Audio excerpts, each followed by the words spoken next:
Si ce n'était pas Madagascar, mais si c'était un pays européen qui aurait découvert en fait ce remède, est-ce qu'il y aurait autant de doutes?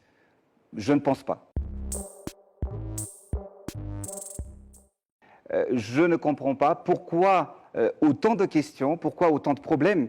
Mais le problème aujourd'hui avec le Covid Organics n'est pas sa formule.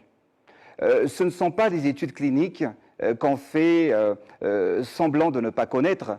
On dit du mal sur ce produit, sur le Tambave CVO, alors qu'il ne fait que du bien et qu'il ne sauve que des vies actuellement.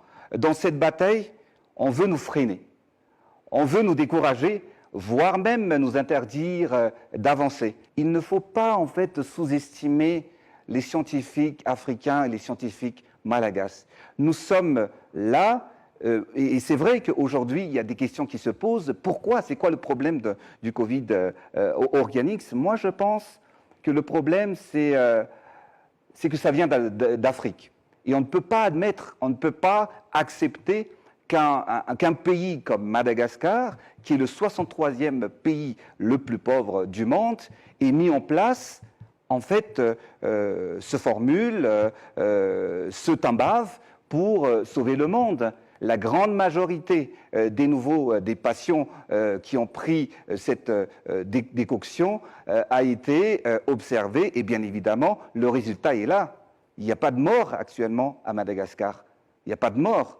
Nous avons fait que de guérir en fait nos patients. Quand on parle d'un remède traditionnel amélioré, le système de validation est différent de celui d'un médicament.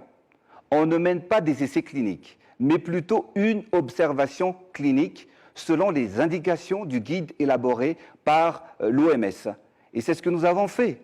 Nous avons mené justement une observation clinique. Donc aujourd'hui, nous avons respecté les normes éthiques reconnues universellement en matière d'études et de recherche clinique.